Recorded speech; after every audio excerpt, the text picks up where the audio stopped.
안녕하세요. 30대 여자입니다. 세상을 살다 보면 여러 종류의 사람들을 만나게 되는데요. 대부분의 사람들은 아무리 특이하다고 해도 아, 저런 사람도 있구나 하고 넘겨지기 마련인데 제가 겪은 시댁 식구들은 도저히 그냥 넘겨지지 않는 사람들이었어요. 거지근성은 말도 못할 정도이고 욕심은 또 얼마나 많은지 허황된 꿈속에서 사느라 제정신이 아닌 것 같은 사람들이었죠. 물론 결혼을 하기 전엔 전혀 알 수 없었어요. 남편을 포함해 시댁 식구들은 늘 웃어주었고 다정한 말만 건네주었으니까요. 하지만 결혼을 기점으로 사람들이 점점 변하기 시작하더군요. 그 시작은 바로 남편의 차별이었어요. 남편은 어느 순간부터 시댁만을 챙기기 시작했는데 그 이유는 친정이 시댁보다 더 살만하다는 것이었죠. 여보, 이번 명절 때 용돈 드리는 것 같던데 왜 우리 부모님께는 안 드려? 장인어른 장모님은 우리보다 형편이 더 좋으시잖아. 굳이 우리가 용돈까지 챙겨야 해? 뭐? 그거랑 같아? 금액이 문제가 아니라 그건 성의 표시잖아. 다음부턴 조금이라도 괜찮으니까 우리 집도 챙겨드려. 남편은 대답도 하지 않았고 저희 부모님은 여전히 챙기지 않더라고요. 남편의 말처럼 욕심만 많고 가진 것이 없는 시댁에 비하면 친정의 형편은 살만한 것이 맞긴 했습니다. 제가 어렸을 때만 해도 여유롭지 않았지만 부모님이 밤낮 없이 노력하신 덕에 살고 계시는 집을 제외하고도 소형 아파트 2채가 있었으니까요. 하지만 부모님의 재산과는 상관없이 제 형편만 된다면 자식된 도리라도 하고 싶은 것은 당연한 마음 아닌가요? 그런데 남편은 오로지 시댁 타령만 하더군요. 가장 기본적이라고 생각하는 생신 때도 남편은 연락조차 하지 않더라고요. 그에 반해 시부모님 생신 땐 아침에 생신상을 시작으로 점심 땐 동네 분들과 잔치를 벌이고 저녁엔 좋은 곳으로 모셔 식사를 마치고 용돈까지 드리고 나서야 잔치가 끝이 났죠. 처음엔 아무것도 모르고 그 뜻에 따라줬어요. 하지만 친정 부모님의 생일을 일부러 무시한다는 걸 안 이후엔 저 역시 남편과 똑같이 행동했네요. 그랬더니 웬걸? 난리를 부리더라고요. 자기가 한 짓은 생각도 하지 않고서 말이에요. 여보, 오늘 우리 엄마 생신인 거 몰라? 아침 생신상 차리러 안 가고 아직도 자고 있으면 어떻게 해? 아들인 당신은 이때까지 자도 되고 며느리인 나는 좀 자면 안 돼? 당신 말대로 난 아들이고 당신은 며느리잖아. 시부모님 생신상은 며느리가 당연히 챙겨야지. 연애를 할 땐 이렇게까지 고지식한 사람이 아니었는데 결혼을 하며 완전 딴 사람이 된 것 같았어요. 말 같지도 않은 말을 당연하다는 듯 뱉어내더군요. 뭐? 당연? 며느리가 아니라 자식이 부모님 생신 챙기는 게 당연한 도리지. 그러니까 앞으로 그 당연한 도리 좀 하고 살아. 나한테 일 떠넘기지 말고 말이야. 작년엔 다 해놓고 갑자기 왜 이래? 뭐가 또 불만이길래 아침부터 이렇게 말을 안 듣는 거냐고. 작년엔 내가 아무것도 몰라서 그랬던 거지. 당신이 우리 부모님 생신을 싹 다 무시하고 지나갈 거라는 걸 알았더라면 나도 그렇게까지 지극정성으로 챙기진 않았을 텐데 말이야. 하여튼 올해부턴 나도 당신이 하는 그대로 시댁에 할 테니까 그런 줄 알아. 뭐? 나랑 당신이 같아? 사위하고 며느리하고 같냐고. 그리고 당신 집은 굳이 우리가 안 챙겨도 가진 돈으로 알아서 즐겁게 보내시겠지. 형편 되고 돈도 있는데 자식들이 나서서 그런 걸 챙겨야 해? 그쯤 되니 돈 타령, 형편 타령에 이골이 날 것만 같았어요. 그와 동시에 짜증이 솟구치더라고요. 형편 되고 돈도 있으면 자식들이 생신조차 무시해도 된다고 누가 그래? 적어도 우리 부모님은 그딴 말한 적이 없는데 말이야. 당신이 몰라서 그렇지 당신한테 연락 한 통 없었다고 부모님 섭섭해하죠. 최소한 연락은 했어야지. 그까짓 연락이 뭐라고. 올해부터 전화는 드릴 테니까 일단 엄마 집에 가서 생신상부터 차려. 싫다니까. 그렇게 차려드리고 싶으면 지금이라도 당신 혼자 가서 해. 나도 앞으로는 당신처럼 시댁엔 전화만 드리고 우리 집만 챙길 테니까 그런 줄 알아. 결혼한 여자가 왜 친정을 챙겨? 친정 챙길 시간에 시댁에 더 정성을 쏟아야 하는 건 기본이라는 거 몰라? 헛소리 하지 말고 앞으론 친정 일엔 신경 쓰지 마. 알겠어? 남편은 발악을 하는 것처럼 강요를 하기 시작했습니다. 한껏 흥분한 상태로 자신의 고지식하고 이기적인 사고를 밀어붙이는 남편을 보는데 화가 확 치밀어 오르더라고요. 알기는 뭘 알아. 당신 이런 식으로 막무가내로 당신 집만 챙기라고 나한테 강요하잖아? 그러면 나 앞으로 시댁엔 아예 가지도 않을 거야. 그러니까 나한테 뭘 부탁하고 싶으면 당신 행동부터 똑바로 해. 뭐라고? 당신 정말 이러고도 뒷감당할 수 있겠어? 우리 엄마한테 한 소리 듣고 눈물 콧물 흘리지 말고 내가 기회 줄 때 얼른 우리 집에 가는 게 좋을 텐데. 뒷감당이든 앞감당이든 내가 할 테니까 앞으로 당신이나 잘해. 어머님이 뭐라고 하시면 당신이 우리 집에 한 행동 그대로 하는 것뿐이라고 말씀드리지 뭐. 사실 처음부터 이렇게까지 할 생각은 아니었어요. 아무리 미워도 생신이니 적어도 점심시간 전엔 시댁에 가서 식사 대접은 해야겠다고 생각하고 있었는데 남편의 행동을 보고 생각을 바꾼 것이었죠. 결국 시모의 생일날 시댁엔 가지도 않았고 발만 동동 굴리던 남편은 저를 노려보더니 혼자 시댁으로 가더군요. 그리고 그날 저녁 심통이 잔뜩 난 시누이에게서 연락이 왔네요. 언니, 오늘 우리 엄마 생신인 거 알아요, 몰라요? 알고 있었어요. 왜요? 왜요? 지금 왜요라는 말이 나와요? 시어머니 생신날 며느리가 얼굴도 안 비추는 게 말이 된다고 생각해요. 분위기 보니까 오빠랑 싸운 것 같던데. 아무리 부부싸움을 해도 이런 날엔 와서 며느리가 아침에 미역국도 끓이고 잔치 준비도 했어야죠. 싸운 것보다는 오빠가 친정 부모님께 한 행동 그대로 한 것뿐이에요. 아가씨 오빠가 이날 이때껏 친정 부모님 생신이나 특별한 날에 연락조차도 한 적이 없었거든요. 참나. 오빠는 오빠고 언니는 언니죠.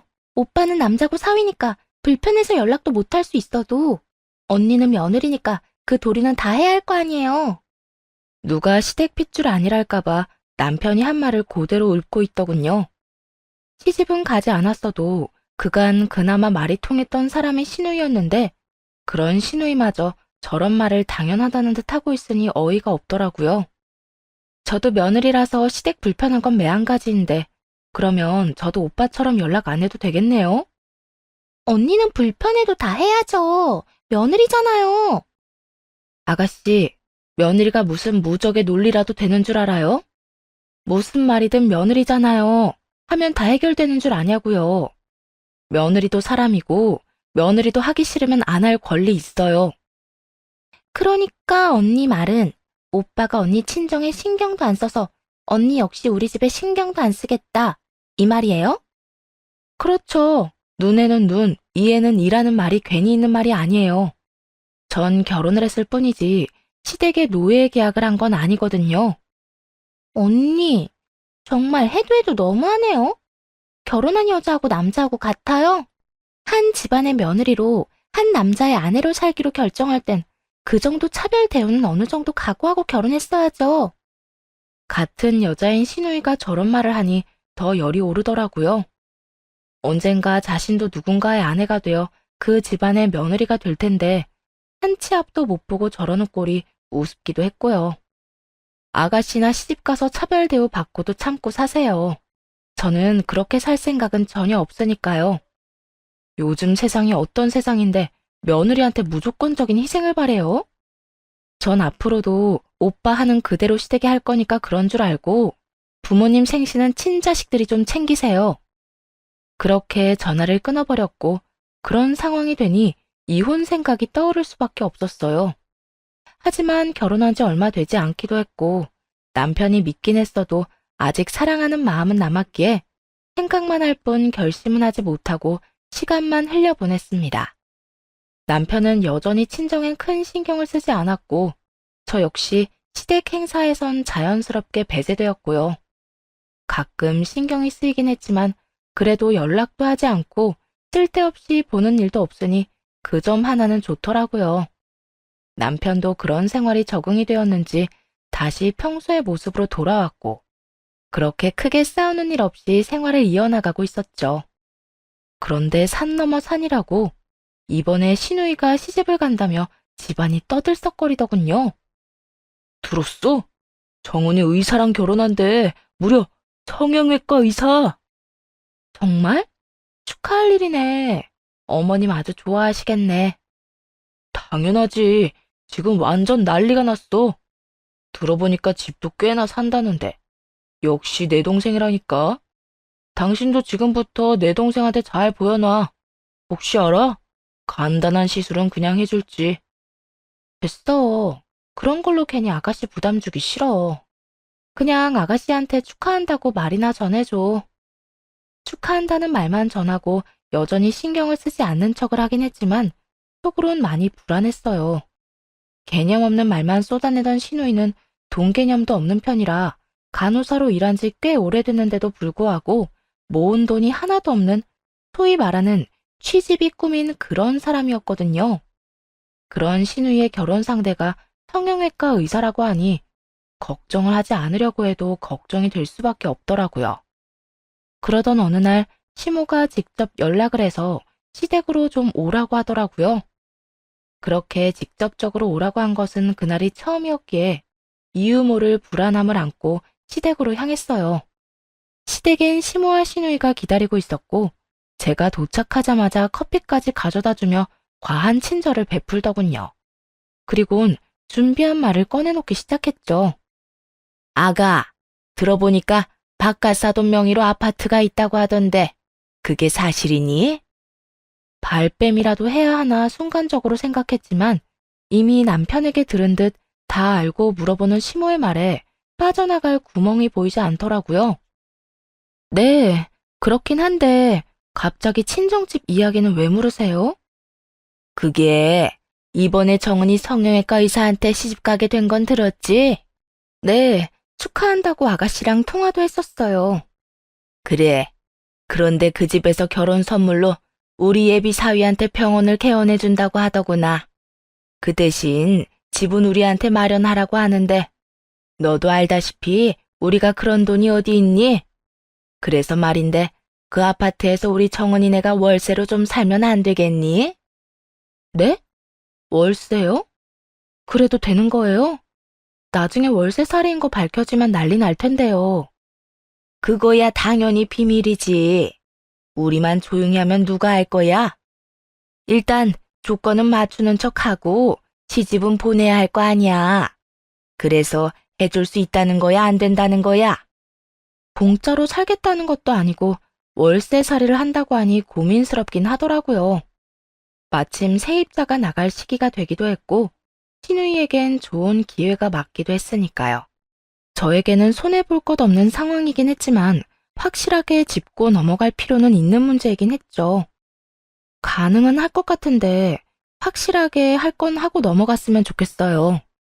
계약서에 월세 3개월 이상 미납 시 당장 나가겠다는 조항을 따로 강조해서 넣어도 되면 긍정적으로 생각해 볼게요.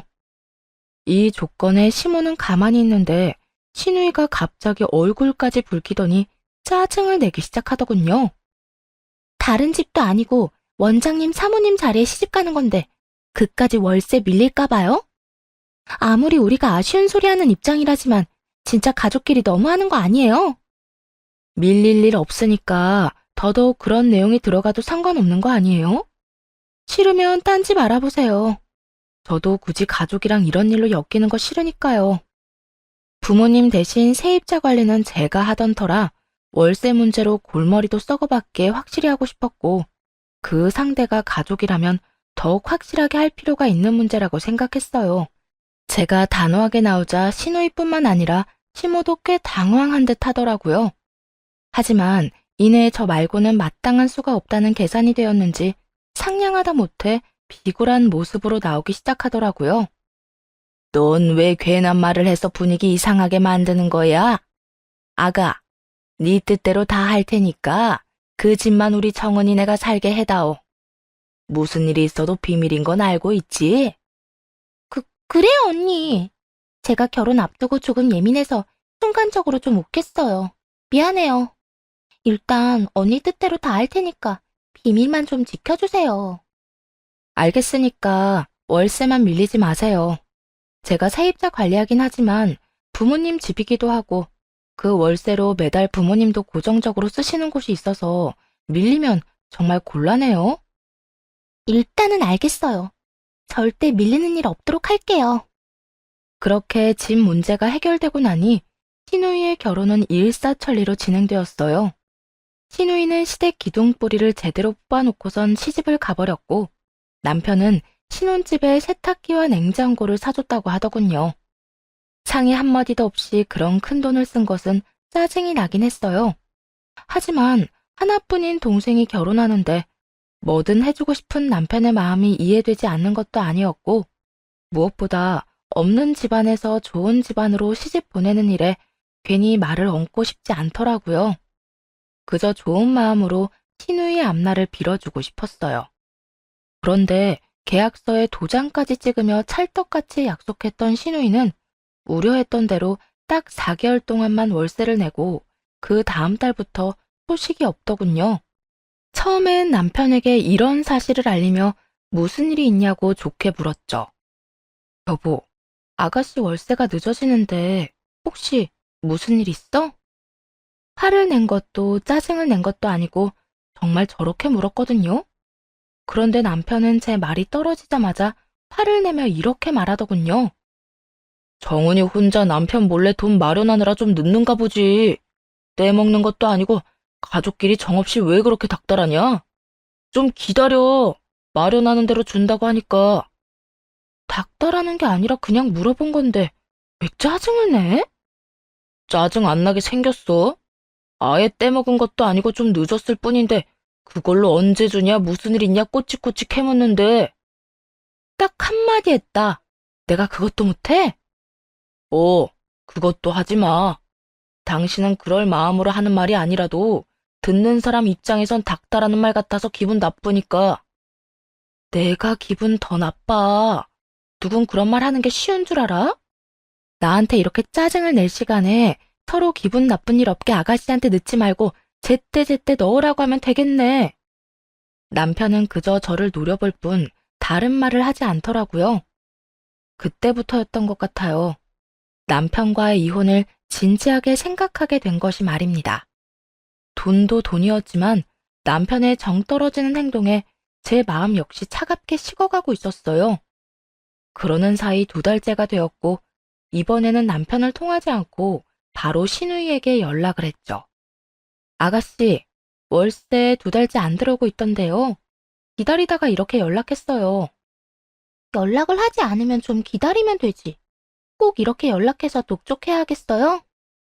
애초에 약속을 지키지 않은 사람이 누군데 저리 짜증을 내는 것인지 그 순간 짜증이 확 올라오더라고요. 최대한 사정을 봐주고 좋은 게 좋은 거라고 생각하려 했는데 그런 결심이 한순간에 와르르 무너지더군요. 독촉을 하지 않아도 되도록 아가씨가 월세를 똑바로 넣었으면 됐잖아요. 큰 소리 칠 사람이 누군데 아가씨가 왜 화를 내요? 주기 싫어서 안 주는 것도 아니고 없어서 못 주는 건데 이런 식으로 독촉하니 화가 안 나게 생겼어요? 가족끼리 그 정도도 이해 못 해줘요? 처음부터 다른 건 몰라도 월세 밀리지 않기로 약속했잖아요. 분명 이 월세로 부모님이 매달 따로 쓰시는 곳이 있으니 잊지 말고 꼬박꼬박 달라고 했고 아가씨는 계약서에 도장까지 찍으면서 철석같이 약속했었어요. 이런 독촉이 싫었으면 그 약속을 잘 지켰어야죠. 그 말에 시누이가 당황한 것이 수학이 넘어까지 다 느껴지더라고요. 말은 하지 않고 한참을 씩씩거리던 시누이는 더욱 짜증을 내기 시작했죠. 줄게요. 주면 될 거 아니에요. 그까지 푼 돈 다 줄 테니까 앞으로 전화하지 마세요. 다른 사람도 아니고 가족끼리 믿고 기다리면 되지. 더럽고 치사하게 진짜. 더 더럽고 치사한 꼴 보기 싫으면 약속한 3달은 넘기지 마요. 전 분명 경고했어요. 큰 소리를 떵떵 치며 금방이라도 줄 것처럼 굴던 시누이는 끝끝내 월세를 넣지 않았고 그렇게 약속의 3달째가 됐네요. 시누이와의 통화를 마지막으로 아무 말도 하지 않고 지켜만 보다가 마지막 달에 남편에게 선포를 했죠. 아가씨한테 전해. 이번 달이 내가 기다릴 수 있는 마지막 달이고 딱 3개월째 되는 날에 가서 짐 빼라고 할 거야. 보증금은 밀린 월세 빼고 돌려줄 거란 말도 잊지 말고. 그렇게까지 나올 거라 생각지도 못한 남편은 욕까지 하며 저를 모진 사람으로 몰아가더군요. 야, 너 진짜 그런 식으로 굴 거야? 네가 그렇게 하면 내 동생은 어떻게 하라고.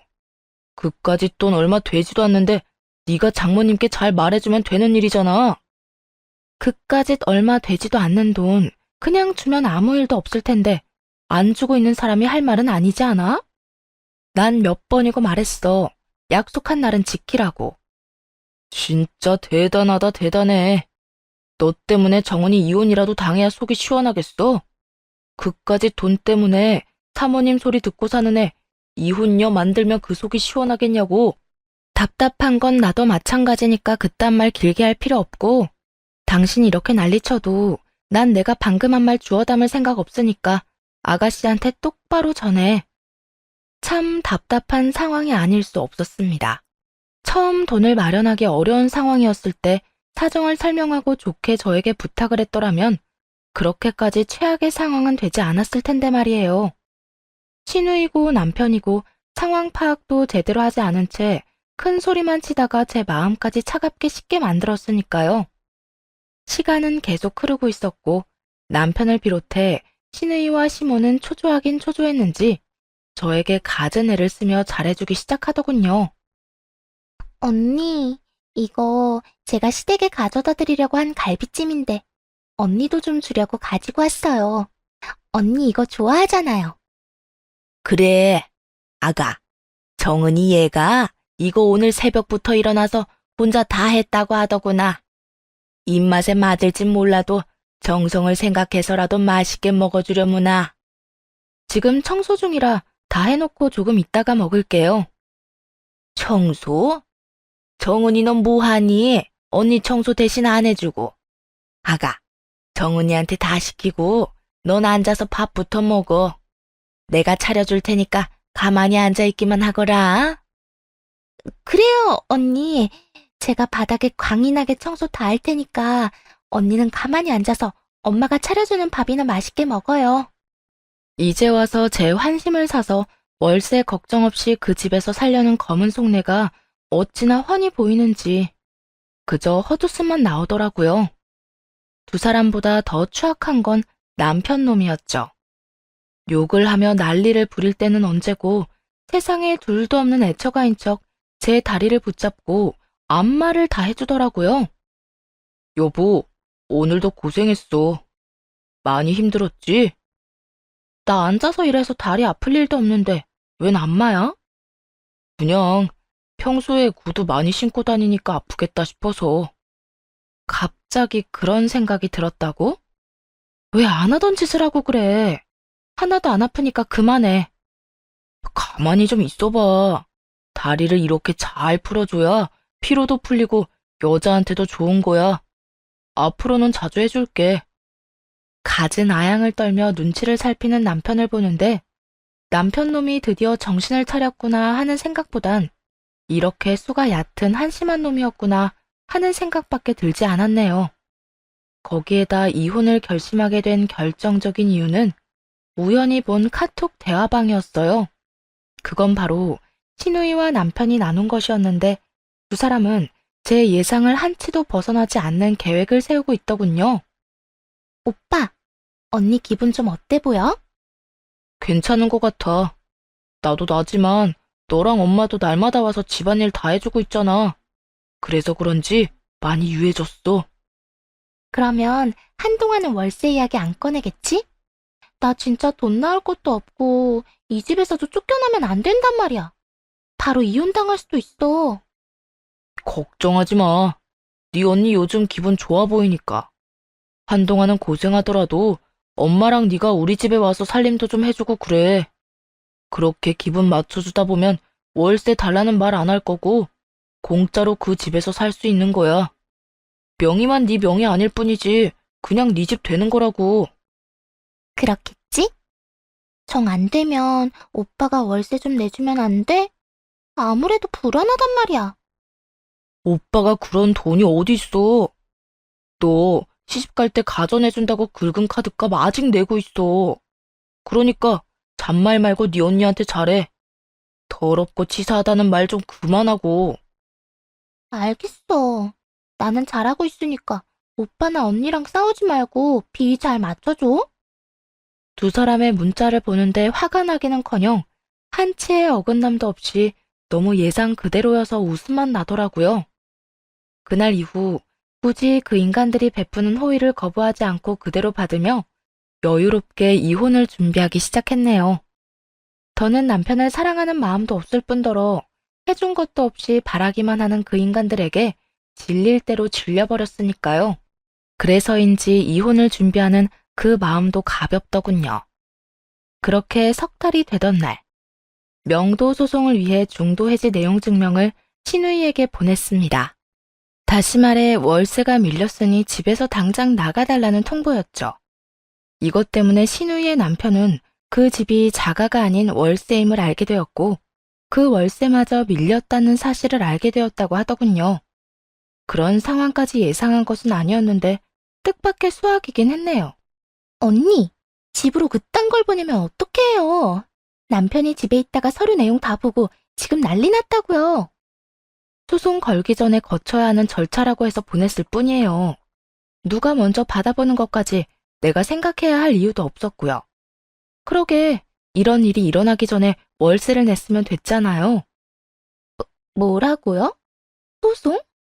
그렇게까지 할 거면서 왜 우리가 친절하게 굴 때 가만히 있었어요? 하지 말라고 하든가 소송할 거라고 언지를 주든가 했어야죠. 내가 왜요? 내가 먼저 친절하게 대해달라고 한 적도 없고 본인들이 좋아서 청소해주고 밥상 차려준다는데 내가 굳이 싫다고 할 필요가 있나요?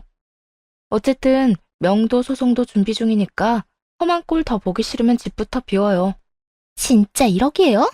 나 지금 언니 때문에 이혼당하게 생겼는데 언니는 이 와중에도 집 비우란 말이 나오냐고요. 이혼당할 만한 짓 했으면 이혼 당해야지. 뭐 어쩌겠어요? 이혼은 이혼이고 집은 빨리 비워요. 그렇게 전화를 끊어버렸고 신우이에게서 오는 연락은 받지 않았죠. 신우이가 할 말이야 뻔했고 제가 하고 싶은 말은 다 했으니까요. 그 후 신우이의 집은 쑥대밭이 되어버렸고 결국 이혼 통보를 듣고 시댁으로 쫓겨났다고 하더군요. 시집의 꿈은 허공으로 날아간 것이었죠. 신우이가 울고불고 하며 시댁으로 돌아오자 시모는 그 즉시 저를 찾아와 난동을 부리기 시작했습니다.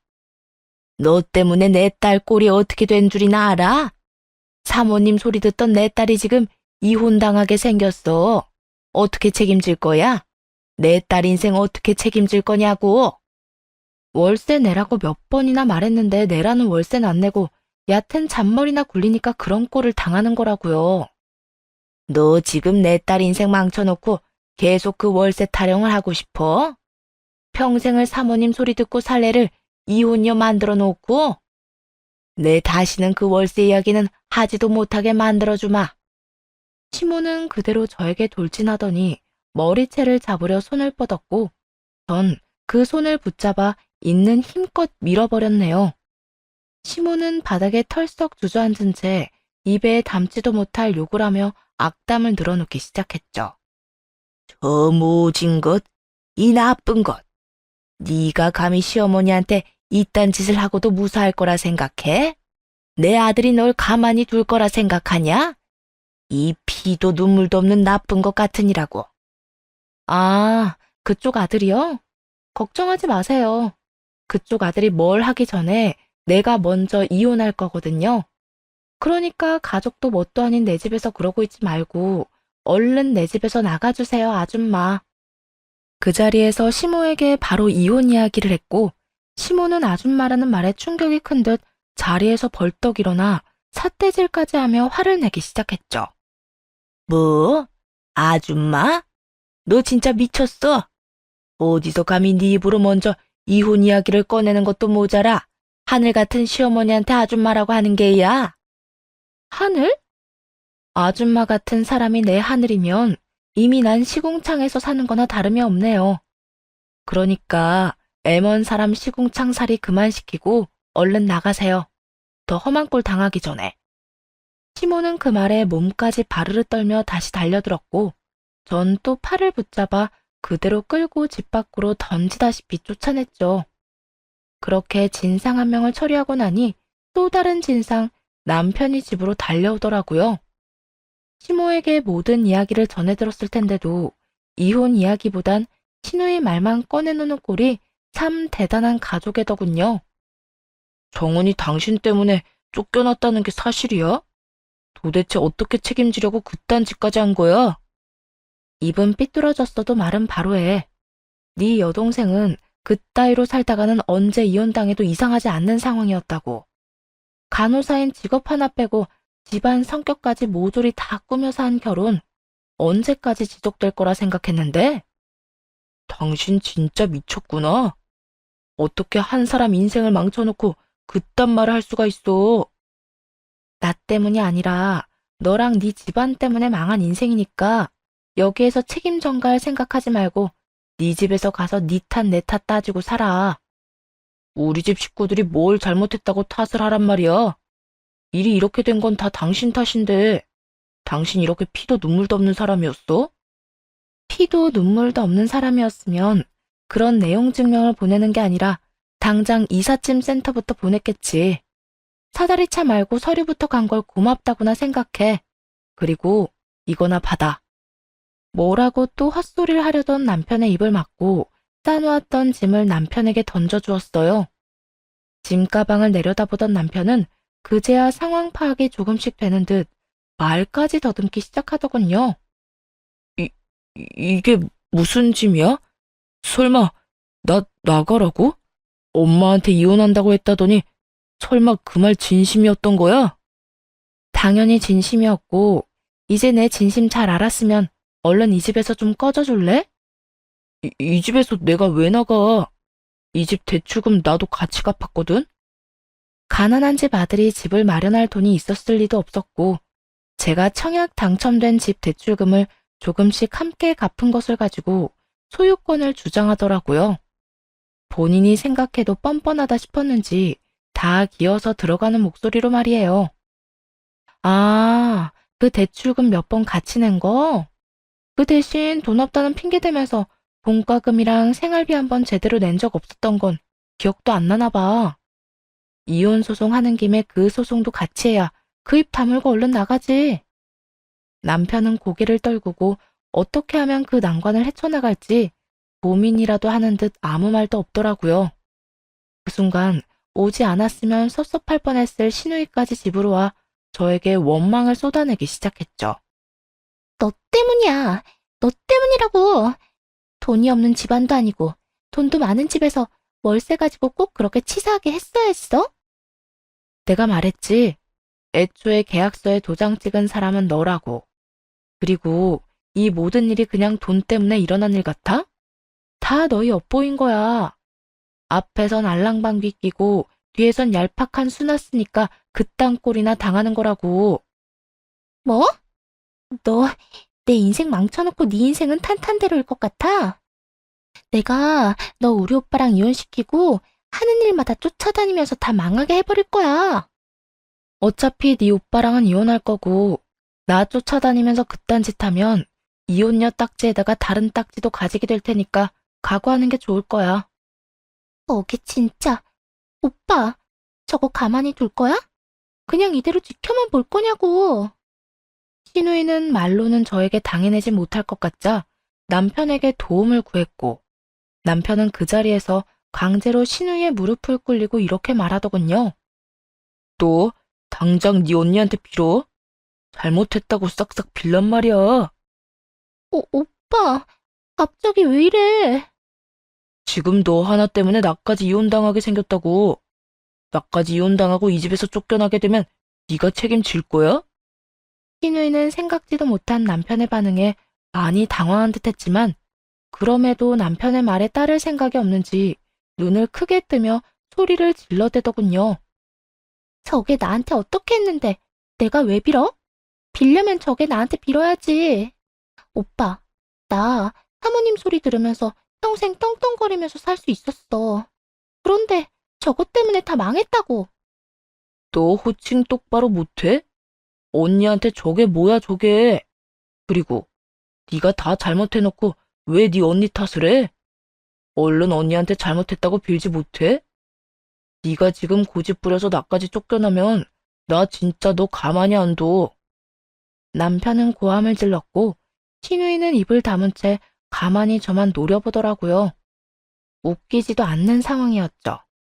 남편은 남편대로 자신의 상황만 중요시 여기고 신우이는 신우이대로 오빠가 이혼하든 말든 자기 이야기만 하고 말이에요.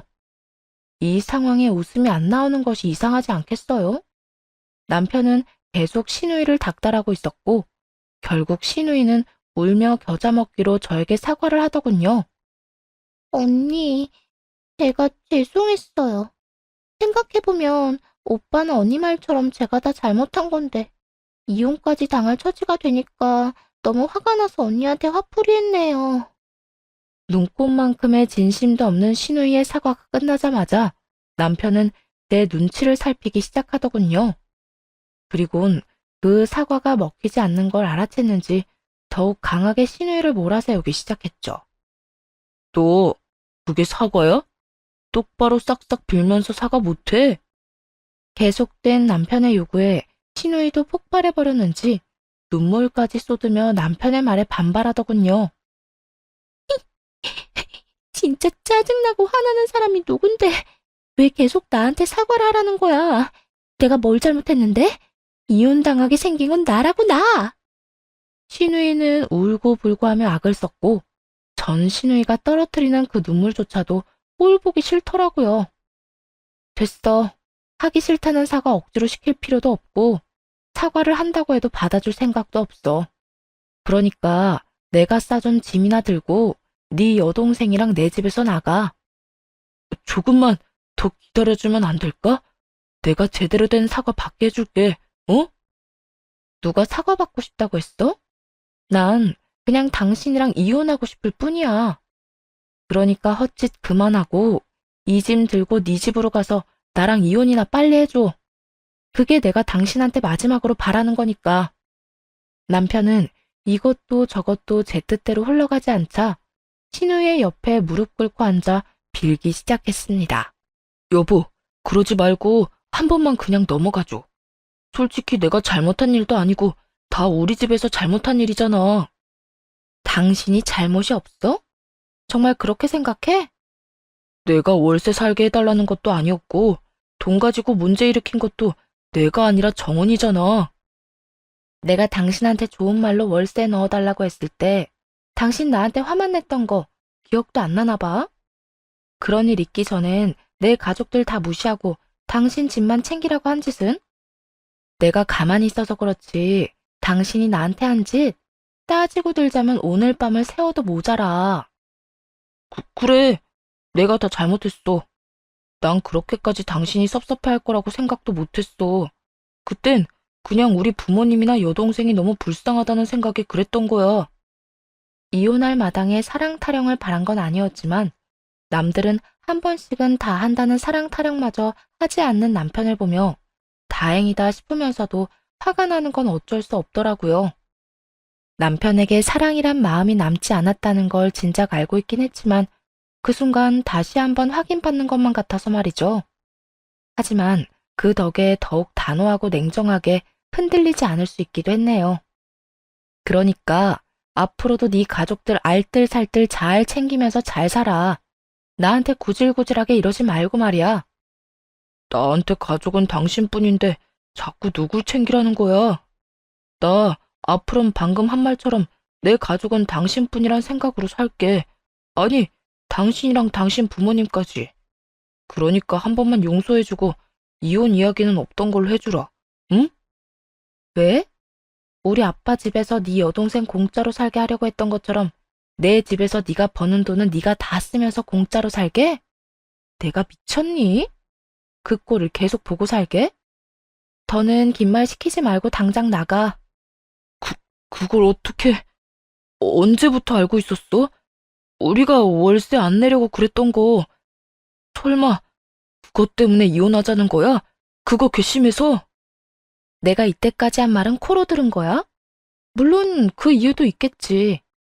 마누라 친정 등이나 처먹을 남편 놈이랑 살고 싶은 여자가 몇이나 있겠어? 그런데 난 그거 말고도 그냥 너란 인간 자체가 싫다니까? 정말 이렇게까지 해야겠어? 꼭 이혼까지 해야겠냐고.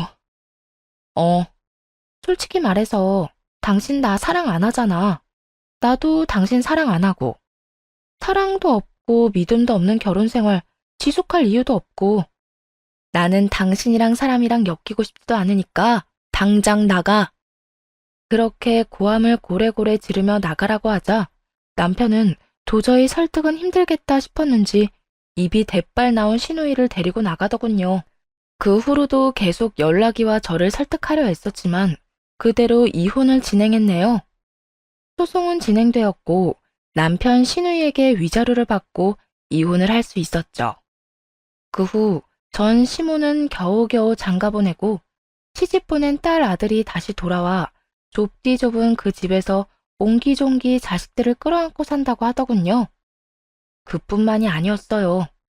전 시누이도 위자료를 이중으로 뜯겨 대출을 낸 상황이고 전 남편도 위자료를 주느라 대출을 냈고 전 시모 역시 하나뿐인 딸을 의사 집에 시집 보내느라 집을 담보로 해서 대출을 낸 상황이었고요. 그야말로 대출만 가득한 집안이 되었다는 이야기를 전해 들었네요. 전 시누이는 취집이 물 건너가고 나자 망연자실했는지 일도 하지 않고 신불자의 지름길을 밟고 있다고 했고 전 남편은 밤낮 없이 빚을 갚아내느라 등골이 휜다고도 전해 들었고요. 그러게 진작 친정에도 좀 잘하고 가정에도 조금만 신경을 썼더라면 저도 그렇게까진 하진 않고 참고 살았을 텐데 말이에요. 다 자업자득에다가 자기 복 자기 발로 차버렸다고 생각했네요. 그 후로 3년이란 시간이 지났어요. 요즘은 맞선을 통해 만난 남자와 결혼을 전제로 만나는 중이에요. 저와 마찬가지로 남자친구도 한 번의 아픔이 있는 사람인데요. 그런 과거가 있었던 만큼 서로 조심스럽지만 진지하게 만나고 있답니다. 남자친구 자랑을 좀 하자면 다정하기도 하고 작은 일에도 감사할 줄 아는 사람이에요. 거기에다 양가 부모님께 다 싹싹하게 잘하는 모습이 참 보기 좋더라고요. 그리고 그런 남자에게 이런 이야기를 들었어요. 우리 둘 다 아픔이 한 번씩은 있었던 사람이잖아. 그렇지. 그래서 우리 둘 다 시작이 참 힘들었고, 만나는 순간마다 다른 사람들보단 조심스러웠던 것도 알아. 그런데 있잖아. 우리는 아픔을 한번 겪으면서 사람 보는 눈이 생겼고, 그런 우리가 서로를 선택해서 이렇게 만나왔다는 건 서로에게 서로가 좋은 사람이고 필요한 사람이란 거 아닐까? 그렇겠지? 그러면 나 믿고 한 번만 더 큰 용기 좀 내줘. 나 이제 자기랑 같이 살고 싶어. 그러니까 결혼하자는 말이지? 자기가 나한테 와주기만 하면 과거를 없애주진 못해도 과거를 잊게 만들어줄 순 있어. 꼭 그렇게 되도록 내가 죽을 때까지 노력할 거야. 그러니까 앞으로 나랑 행복하게 잘 살아보자. 그 흔한 꽃다발도 반지도 준비되지 않은 프로포즈였지만 그 어떤 프로포즈보다 진심이 느껴져 다시 한번 용기를 내보기로 했습니다. 마음의 결정만 내렸을 뿐 아직 결혼에 대해 아무것도 진행된 것은 없어요. 그 어떤 것도 확신할 수 없는 상황이긴 하지만 지금의 모습이라면 다시 한번 행복한 결혼 생활을 꿈꿀 수 있을 것만 같네요. 물론 저도 많이 노력할 거고요. 우선 지금은 이 남자와의 행복한 연애를 좀 즐기며 차근차근 준비해 보려고요. 이렇게 길었던 사연도 끝이 났네요. 처음 사연을 쓰기 시작한 이유는 다들 그러하듯 하소연도 하고 새로운 출발을 두고 과거를 털어내기 위함이었어요. 그러다 문득 이 사연을 듣는 분 중 비슷한 상황이신 분들이 계신다면 저처럼 용기를 내셨으면 하는 마음이 들더라고요. 이혼, 저도 겪기 전엔 참 무서웠어요. 제가 한 선택, 그리고 전 남편과 함께 했던 그 모든 시간을 부정하는 일이 그렇게 쉽지만은 않았죠. 그런데 어느 날 문득 그 지옥 같은 날의 끝은 무엇일까? 생각이 들더라고요. 늙음, 외로움, 초라함. 떠오르는 단어들 속엔 희망찬 것은 단 하나도 없었고 모조리 다 상상하기도 싫은 것들 뿐이었죠. 그래서 이혼을 마음먹게 되었고 지금 이 순간까지 왔네요. 힘들다고 해서 다 이혼을 하라는 이야기는 절대 아닙니다. 힘든 그 상황에 조금의 희망이라도 있다면 후회가 되지 않게 마지막에 마지막까지 할 수 있는 건 다 해보는 것도 하나의 답이겠죠. 그런데 저처럼 빛도 희망도 없는 상황이라면 나를 위해 큰 결심 한번 해보는 것도 더 나은 내일을 위한 행동이 될 수 있다고 생각해요. 그러면 이만 물러가 볼게요. 다들 행복한 자신을 위해 화이팅 합시다. 긴 이야기 들어주셔서 감사합니다.